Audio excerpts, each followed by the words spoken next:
Seseorang yang menjadi tersangka. Teman-teman, what the hell? Dia ngambil lip. Tidak masalah. Siapa yang mengatakan orang tersangka tidak boleh menjadi ahli? Orang itu sampai hari ini masih tersangka. Masih tersangka. Nah, keberatan saya ditolak. Oke, halo guys, kembali lagi di channel FKR Project yang selalu memberi kalian konten-konten yang menarik dan aktual tentang kasus-kasus yang lagi viral maupun sedang trending di sosial media. Ya, kali ini pengen gue bahas adalah hal yang menarik. Ada Prof Edi muncul di persidangan yang mana kalau kita tahu pada waktu filenya dulu kasus Jessica Wongso, dia tuh terkena gratifikasi ya di KPK bahwasannya dia terjerat kasus nih. Ini dulu gue sempat ngebahas juga sih Prof Edi ya dulu, udah lama banget. Akhirnya kita bisa ngeliat lagi Prof Edi sampai paslon 01 itu keluar dari persidangan. Gokil. Jadi siapa yang ngawal kalau dia keluar? Ya, oke, kita lihat kenapa sih Bambang Wijayanto ini keluar dari sidang MK. Ya, mari kita bahas apakah benar Prof Edi masih kasusnya tersangka atau tidak. Ya, mari kita bahas. Buat teman-teman yang baru mampir, jangan lupa guys, kalian bantu gue dulu dengan klik tombol subscribe-nya. Yang udah klik tombol subscribe, gue ucapin banyak-banyak terima kasih. Yang belum, silahkan diklik dulu tombol subscribe-nya. Jangan lupa juga kalian tinggalkan jejak dengan cara kalian bisa like, comment, share, dan aktifin tombol loncengnya. Jika teman-teman ingin mensupport channel ini, teman-teman bisa langsung aja klik super thanks. Dan disitu kalian bebas berkomentar apapun untuk disampaikan kepada penonton. Di akhir video kita bakal bacain super thanks dari teman-teman semua. Gak usah berlama, kita mulai videonya sekarang juga. Let's go.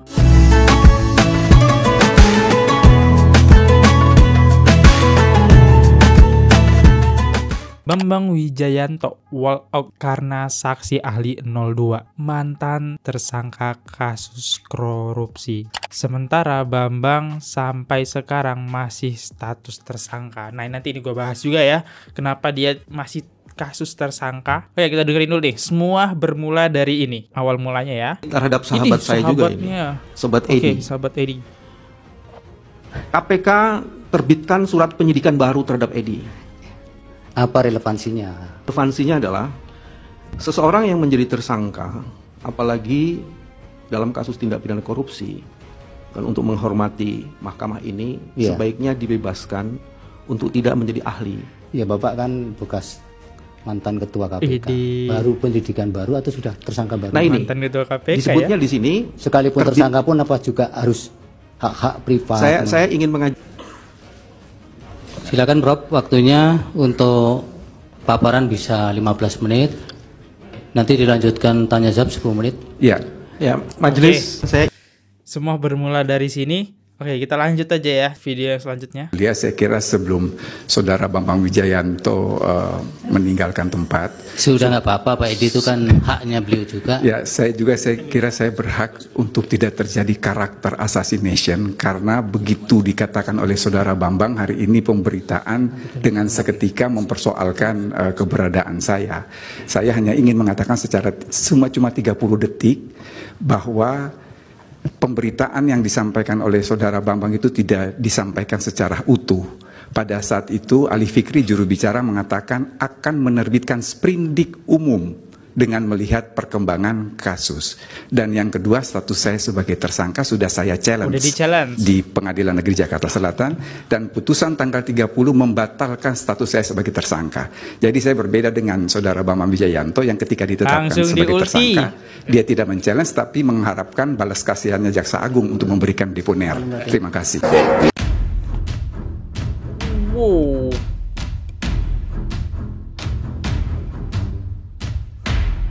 Agak mengagetkan sih ini. Ini keluar guys ya. Keluar dari persidangan teman-teman. What the hell? Dia ngambil lip. Mencet lip. Masih pakai baju persidangan. Oke, kita masuk ke netizen nih, gimana ya? Wah, ternyata Bambang Wijayanto tersangka yang mengharapkan belas kasihan. Iya, itu di ulti ya sama Prof Edi. Nanti bakal gue bahas kenapa bisa jadi tersangka Bambang ini. Kubu berapa Bambang Wijayanto? Kubu 01. Kebongkar kebusukan Bambang Wijayanto. Padahal kayaknya kemarin Prof Edi ditangkap karena korupsi. Lah, itu setelah dijelaskan sama dia sendiri. Ya, dia dulu ditangkap ya. Itu kapan ya? Belum lama bahkan ya. Kayaknya masih bahas kasus Jessica Wongso ya. Masih kuat-kuatnya isu Jessica Wongso. Dia ketangkep ya. Oke. Karena gue penasaran apa yang disampaikan Prof Edi sampai kok Bambang ini keluar ya. Kita dengerin coba ya. Yang menjadi kewenangan Mahkamah Konstitusi hanyalah sebatas hasil perhitungan suara. Tidak lain dan tidak bukan. MK karena kita melakukan interpretasi gramatikal sistematis baik terhadap pasal 24C maupun pasal 74 dan pasal 75 Undang-Undang Mahkamah Konstitusi. Terhadap isu yang pertama ini, saya ingin mengajukan dua postulat. Yang pertama adalah primo execuenda es verbis vis nes ceremonis visto obliteratur oratio si flexine argumentis. Ini bahasa hukum yang banget berarti ya. Perkataan adalah hal pertama yang diperiksa untuk mencegah adanya kesalahan pengertian atau kekeliruan dalam menemukan hukum. Oke, kekeliruan. Artinya apa yang terdapat dalam pasal 24C dan Yunto pasal 74, pasal 75 tidak ada interpretasi lain. Apa yang terdapat di dalam fundamentum petendi baik oleh kuasa hukum paslon 01 maupun kuasa hukum paslon 03, sesungguhnya mempersoalkan hal-hal yang bukan menjadi kewenangan Mahkamah Konstitusi. Bener sih ya. MK kan hanya tentang kecurangan pilpres, Mahkamah Konstitusi yang pengen dibahas nih ya. Tapi ini udah beda nih yang dibahas kubu 1003, 80% yang nggak bahas bansos. Oke, cakep ya. Ternyata yang ditangkap cakep nih pembahasannya. Let's go. Artinya, kalau Mahkamah Konstitusi ini diminta untuk mengadili sesuatu yang di luar kewenangannya, sesungguhnya kuasa hukum paslon 01 dan kuasa hukum paslon 03 memaksa Mahkamah untuk melanggar apa yang kita sebut sebagai yuridikitas beginsel atau asas yuridikitas, yang berarti bahwa Mahkamah atau pengadilan tidak boleh memutus sesuatu yang berada di luar kewenangannya. Mahkamah Konstitusi yang mulia, isu kedua yang akan kami terangkan adalah mengenai keabsahan pasangan calon presiden wakil presiden Prabowo Subianto dan Gibran Rakabuming Raka yang juga menjadi dalil dari kuasa hukum paslon 01 dan paslon 03. Terhadap hal ini ada 4 catatan ahli. Apa itu? Pertama, masalah keabsahan tersebut adalah sengketa proses dan bukan merupakan kewenangan MK. Seyogyanya ketika KPU mengeluarkan keputusan terkait pasangan calon Prabowo Subianto dan Gibran Rakabuming Raka, maka pasangan calon presiden dan wakil presiden yang berkeberatan terhadap keabsahan tersebut seharusnya mengajukan gugatan ke PT UN. Ketika ini tidak dilakukan, berarti pasangan 01 maupun 03 telah melakukan apa yang kita sebut dengan istilah reverwerking atau melepaskan haknya. Yang kedua, secara de facto pada masa kampanye saat debat presiden dan wakil presiden, hal ini tidak pernah dipersoalkan. Artinya ada pengakuan secara diam-diam. Oh, iya, waktu kampanye ini dipermasalahin juga di persidangan. Yang harusnya ke Bawaslu kenapa ke MK? Ya, oke. Yang ketiga, masalah yang terkait batas usia. Menurut pendapat kami, KPU hanya melaksanakan putusan MK, sehingga semestinya terkait masalah batas usia ini tidak dipersoalkan kepada KPU, tetapi kepada Mahkamah Konstitusi. Dan yang terakhir, putusan MK dalam perkara Akuo yang saat itu juga berlaku mempunyai kekuatan yang sama dengan undang-undang.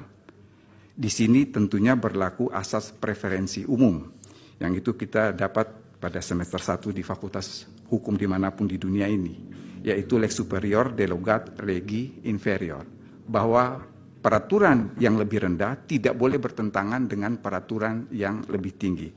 Bahwa seketika pada saat suatu putusan MK itu berlaku seketika itu juga, dan ada peraturan di bawahnya yang bertentangan dengan peraturan yang lebih tinggi, maka sesungguhnya sifat dari peraturan yang di bawahnya itu bukanlah vernichtbar, bukannya dapat dimintakan pembatalan, tetapi dia bersifat nichte atau batal demi hukum. Dengan demikian, dalil terkait keabsahan paslon Prabowo Subianto dan Raka Buming Raka ini sebetulnya sudah close the case. Yang menjadi jadi gue bisa garis bawahi, jadi pihak 01 sama 03 ini mencari lobang ya, lobang di undang-undang, kesalahannya ya. Jadi ya di undang-undang itu kan dipelajari, makanya tadi dibilang ada celah di perundang-undangan. Berarti ya 01 sama 03 memanfaatkan celah itu. Gimana caranya Prabowo dan Gibran itu didiskualifikasi ya karena kecurangan ya, walaupun nggak relevan yang dilaporkan ya. Ini gokil ya, menurut gua gokil banget Edi. Walaupun kita bisa lihat lah jejak belakangnya kayak gimana, emang agak ini ya, tapi menurut kita nggak boleh menutup mata, tapi pendapatnya bagus banget ya. Dan kita lihat juga tanggapan dari netizen seperti apa. Pantes Bambang Wijayanto panik, ternyata Pak Edi orang yang berisi. Perkataannya gampang dicerna dan dipahami. Yes. Sumpah, gak kayak 01, 03. Gue dengerinnya malah pusing. Bukannya malah paham, malah pusing. Ini kalau gue ya, karena kan beda-beda orang ya. Next, kalau cuma hitungan atau hasil suara boleh dibawa ke MK, kenapa masalah aturan pemilu capres termasuk batas umur diputuskan ke MK? Nggak tahu. Saksi ahli mencoba mengintervensi MK masalah kewenangan karena panik ketua MK sudah tidak pamanku. Oke, ya itulah tanggapan netizen ya. Next, oke, kita lihat respon dari Prof Yusril ya. Sidang sangat seru. Sidang sangat seru sekali. Dimulai dengan banyak sekali perdebatan, protes, bahkan walk out dari persidangan.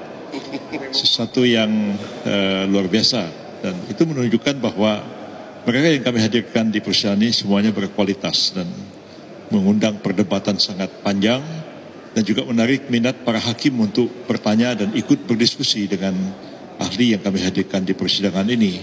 Hal seperti itu tidak terjadi dalam sidang-sidang sebelumnya. Memang ada satu protes yang tadi dikemukakan oleh Pak Bambang Wijayanto sehubungan dengan kami menghadirkan Pak Edi Hiarij sebagai ahli. Kita tahu bahwa Pak Edi itu sudah pernah dinyatakan tersangka dan kemudian beliau mengajukan perlawanan ke pengadilan dan pra-peradilan, dan pra-peradilannya menang, dikabulkan, dia nggak tersangka lagi. Udah nggak tersangka lagi ya Pak Sekarang ini katanya mau menetapkan tersangka lagi, kan belum. Nah, andai kata pun tersangka, ya tidak masalah juga. Siapa yang mengatakan orang tersangka tidak boleh menjadi ahli? Bahkan kami patut mempertanyakan status Pak Bambang Wijayanto itu sendiri. Ya. Beliau itu kan tersangka. Beliau tersangka. Ya kan? P21 dilimpahkan ke kejaksaan, dideponir perkaranya. Status beliau itu lagi apa sekarang ini? Tersangka selamanya, seumur hidup tersangka. Dan bisa dibuka kembali juga. Kalau orang di SP3 itu close. Orang dikalahkan dimenangkan pra-peradilannya close. Orang ini tersangka cuman di dep. Tahu nggak di dep? Simpan begini. Tidak dimajukan ke pengadilan. Sampai kapan pun dia tersangka. Oh jangan. Ini, jadi saya heran ya.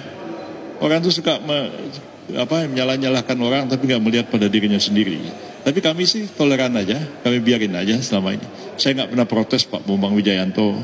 Saya tahu status beliau seperti itu. Selama ini saya juga nggak pernah komplain mau datang ke pengadilan. Ya udah kita ladenin aja di pengadilan. Ulti sama Prof Yusril teman-teman. Bahwasanya Prof Edi ini udah lepas dari tersangka. Sedangkan Bambang ini masih tersangka. Masih disimpan ya depnya. Nanti gue jelasin lah. Kita ikutin dulu alurnya ya. Next. Begini, saya nulis buku mengenai deponering. Saya bikin penelitian. Deponering. Dan status Bambang itu sampai hari ini masih tersangka. Dan saya punya bukti, seminggu sebelum kampanye, Jokowi sudah tidak kampanye. Saya punya bukti itu. Jadi itu adalah tuduhan, fitnah, cercaan dan lain sebagainya. Selebihnya sudah dikatakan oleh Pak Oto, sama nama saya, tapi dia lebih pintar. Pak itu bahwa memang semua bisa dipatahkan. Sekian, terima kasih. Kalau tadi kan dibilang deponering, gue bingung sih harus bahas dari mana dulu ya. Kita bakal bahas dari Bambang Wijayanto ya. Jadi Bambang Wijayanto itu dulu pernah mengapa nama Bambang Wijayanto lenyap dalam kasus saksi palsu?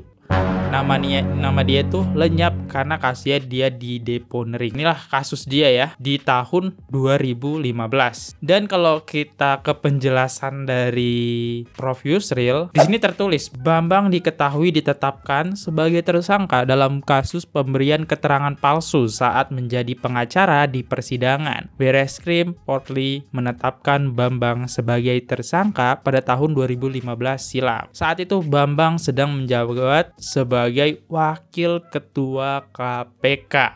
Nah, pada tahun 2015 tersebut, di sini Yusril menjelaskan orang yang kasusnya dinyatakan dihentikan dan orang yang menang di pra-peradilan berarti kasusnya ditutup. Adapun orang yang kasusnya dideponering berarti kasusnya disimpan dan tidak diajukan ke pengadilan. Artinya orang yang kasusnya dideponering itu tetap berstatus tersangka sampai kapanpun. Oke, jadi tahun 2015 Bambang ini nggak ditangkap teman-teman. Cuma kasusnya dideponering aja, disimpan ya, nggak diapa-apain. Ya siapa tahu ini kebuka lagi gitu. Bisa jadi tersangka lagi dia kan. Jadi dia ini masih sifatnya tersangka, cuma tersangkanya nggak aktif ya gitu ya, pasif lah ya. Nah dia jadi tersangka juga. Menarik banget ya. Ternyata banyak berita setelah gua cari tahu teman-teman. Nah ini kita bisa lihat ya, kalau kita coba cari di Google, di sini ada lagi nih, Jaksa Agung deponering kasus Abraha dan bla bla bla dan Wijayanto ya. Terus di sini ada lagi kronologi penangkapan Bambang Wijayanto, kasus Bambang Wijayanto. Oke, ternyata kok dia bisa jadi pengacara ya? Wah, suruh saksi berbohong di MK Bambang Wijayanto. Wah, tuh banyak banget kan berita. Oke, ini kalau dia nggak, Prof Yusril nggak ngasih tahu, gue nggak tahu ya, karena tahun 2015 ya gue kurang update berita gitu. Ternyata tim hukum 01 adalah pernah jadi tersangka. Wow. Gimana? Harusnya kalian paham. Nah, oke, sekarang kita masuk ke Prof Edi nih. Prof Edi di sini tertulis dalam berita, gugatan pra-peradilan dikabulkan. Edi Hairits bebas dari sangkaan KPK. Hakim PN Jakarta Selatan menilai langkah KPK menetapkan Edi Hairits sebagai tersangka tidak sah ya. Dan itu tertulis di berita sesuai tanggal 30 Januari 2024. Jadi udah challenge nih ya, udah challenge si Prof Edi ya. Ternyata Prof Edi tidak jadi tersangka. Tapi Bang, kan diperiksa KPK. Di sini KPK memutuskan KPK terus analisis untuk siapkan Seperdik baru Edi Hairits. Jadi KPK tetap mencari tahu nih ya, gratifikasi apa, korupsi apa yang dilakukan Edi Hairits, masih menganalisa ya. Jadi masih dicari tahu bukti-buktinya lagi ya. Guys, penerbitan sprindik bukan otomatis tersangka. Apa sih sprindik? Sprindik adalah surat perintah dimulainya penyelidikan. Jadi apakah Prof Edi sekarang berstatus tersangka? Jelas tidak. Saya tidak tahu apa maksudnya Pak BW, tetapi kalau karena ketidaktahuan informasi terbaru, masa segelas lawyer tapi infonya standar buzzer, sangat disayangkan. Ya, bisa jadi ya, kekurangan informasi, bisa jadi kita berpikir positif aja ya. Kekurangan informasi bahwasanya Prof Edi udah men-challenge ataupun udah ngajuin ke KPK, dia tidak jadilah tetapkan tersangka. Tapi tim KPK tetap masih mencari ya bukti-bukti yang lebih kuat lagi ya, gitulah ya. Nah ini kalau kalian kurang paham dari penjelasan gue, mungkin kalian bisa dengerin jelasan dari Abang-Bang ini. Pelajaran apa dari sidang MK hari ini ya? Kita jadi tahu apa itu istilah deponering. Nah ini ada kejadian lucu ya, ketika Bambang Wijayanto, kuasa hukum paslon 01, walk out dari sidang ketika saksi ahli dari 02 yaitu Edi Hairits hendak memberikan kesaksian. Bambang walk out ya, karena menganggap bahwa Edi Hairits adalah statusnya masih berstatus sebagai tersangka. Nah, yang lucu yaitu bahwa kemudian dibantahkan oleh Pak Edi langsung terkait status tersangka, bahwa beliau sudah melakukan challenge dan challenge itu disetujui pengadilan hingga status dia sebagai tersangka itu sudah dicabut. Yang justru menarik di sini adalah Pak Edi justru menyindir status dari Bambang Wijayanto itu sendiri, yang ternyata meminta belas kasihan Jaksa Agung untuk mendeponering statusnya sebagai tersangka. Apa itu deponering? Deponering dalam istilah hukum adalah merujuk pada tindakan menghentikan atau menunda proses hukum yang sedang berjalan tanpa mengeluarkan putusan bersalah atau tidak bersalah. Nah, kalau begitu kan status dari Pak Bambang Wijayanto sendiri ya tetap menjadi tersangka seumur hidup ya. Seperti yang diucapkan oleh Profesor Yusril. Lucunya ya, udah menuduh yang Pak Edi menjadi tersangka, ternyata Pak Bambang sendiri statusnya masih tersangka. Tersangka teriak tersangka. Inilah ya yang sedang terjadi. Dan ya kalau dia nggak keluar kita nggak akan tahu. Ternyata dia tersangka guys ya tahun 2015. Mungkin karena ada Gen Z yang ngikutin berita ini kan. Tahun 2015 kan kita kurang aktif sosial media ya. Nah sekarang aktif nih. Kok bisa ya jadi avokatnya? Ya oke lah, terserah lah ya. Siapa tahu ada suatu kelebihan yang dimiliki Bambang Wijayanto. Makanya Timnas Amin milih ini avokatnya sama Refli Harun. Refli Harun demo. Next. Prosesnya sedang kita dengerin penjelasan dia ya. Jalan. Jadi saya meminta kepada hakim untuk mempertimbangkan apakah beliau harus tetap menjadi ahli atau tidak. Dan karena keberatan saya ditolak, nah saya mengambil posisi kalau gitu saya tidak akan bertanya untuk menghormati marwah Mahkamah Konstitusi dan juga memberikan keleluasaan kepada Profesor Edi untuk bicara di depannya. Jadi baik, Pak Bambang, Anda artinya sudah mewanti-wanti sebelum walkout bahwa apabila yang bersangkutan tetap menjadi saksi dalam persidangan. Sebenarnya tadi ada 3 atau 4 ahli yang dipersoalkan ya, cuman saya lupa. Salah satunya mungkin, salah satunya tadi dipersoalkan itu Profesor Asrun ya, karena Asrun itu ternyata tadinya itu Andi Asrun, ya. Andi Muhammad Asrun atau Muhammad Andi Asrun gitu ya. Andi Muhammad Asrun. Ya, tadinya tuh dia adalah orang yang terlibat di dalam TKN-nya tim 03. Terus mengundurkan diri dan dianggap ada potensi konflik of interest. Nah, itu yang terjadi. Terus sudah gitu juga dipersoalkan Prof Edi, ada 2 lagi yang dipersoalkan, saya lupa. Tapi kira-kira itu. Nah, yang paling menarik sebenarnya ada 3 hal proses sidang hari ini. Ya. Kalau mengaitkan dengan ahli-ahli yang sudah diperiksa, ada 6 orang, itu 4 orang yang awal itu berkaitan dengan isu-isu kepemiluan dan tata negara. Tapi kalau dilihat, saya harus mengatakan begini, kami berterima kasih atas saksi yang diajukan itu, karena ternyata saksi itu banyak menguntungkan kami. Banyak menguntungkan, tapi dia keluar, Wak. Kenapa itu? Dalam hal apa menguntungkan? Misalnya Profesor Andi Asrun ya. Andi Asrun. Dia menjelaskan pernyataan-pernyataannya, tapi kemudian dapat teguran itu dari hakim. Karena apa yang dikemukakannya itu ternyata tidak update dengan perkembangan putusan-putusan Mahkamah Konstitusi. Dan itu agak fatal itu. Karena ada pertanyaan pernyataan yang disampaikan tidak aktual. Tidak aktual dan agak old fashion juga ya. Terus udah gitu juga pernyataan yang dilakukan oleh yang kedua ya, oleh Margarito Kamis juga yang keempat. Yang kedua itu Aminuddin Ilmar kalau nggak salah ya. Itu juga seperti itu. Jadi pernyataan-pernyataannya itu banyak yang sebenarnya bertentangan dengan judicial activism yang sudah dikembangkan di MK. Misalnya saja Margarito Kamis menyatakan bahwa sebenarnya proses dan hasil tidak boleh diperiksa. Kualitatif persoalan tidak boleh diperiksa. Yang diperiksa hanya hasil saja. Terus Profesor Saldi tadi mengatakan, kamu sudah pernah baca putusan Pilpres tahun 2019.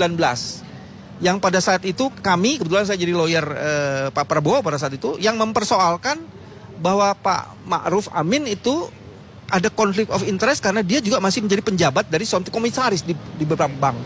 Itu persoalan itu persoalan proses. Artinya ada kontradiksi di sana. Iya, jadi saya bersyukur sih diajukan saksi gitu. Ya lucu-lucu lah, tapi alhamdulillah. Ini kalau kita lucu-lucu lah, lebih lucu saksi-saksi kemarin. Sekarang lebih kayak ketegang sih, bukan kelucu ya. Pak Andi Arsun salah satu pihak yang Anda merasa keberatan dirinya memberikan pernyataan gitu dalam persidangan ini. Beliau menyampaikan bahwasanya permintaan dari tim 01 dan juga 03 untuk mendiskualifikasi Prabowo Gibran adalah tidak mungkin karena dalam sejarah tidak pernah MK mendiskualifikasi paslon. Jawab tuh.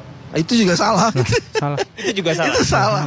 Okay. Karena putusan Kota Waringin Barat itu kira-kira 10 tahun 15 tahun yang lalu itu yang menang didiskualifikasi. Oke. Artinya dalam sejarah perpolitikan Indonesia itu pernah terjadi. Pernah terjadi. Pernah terjadi. Di NTT salah satu saya lupa kabupatennya itu juga begitu. Orang ini sudah menang tapi persyaratan calonnya tidak terpenuhi. Kami juga sempat mewawancarai. Kok jadi NTT? Oke lah, nggak apa-apa. Tim hukum 02 bahwasanya ketika Gibran ataupun juga Prabowo Gibran didiskualifikasi itu tidak bisa karena tidak sesuai dengan sistem hukum yang ada. Nah, kalau kita melihat dari instrumen hukum yang ada, apakah mungkin dalam proses persidangan ini bisa paslon didiskualifikasi kalau sesuai dengan instrumen hukum? Ini ada 3 alasannya. Pertama, sebagian besar ahli mereka yang dihadirkan hari ini masih memandang rezim pilkada dan rezim pilpres itu bukan rezim pemilu, sesuatu yang berbeda.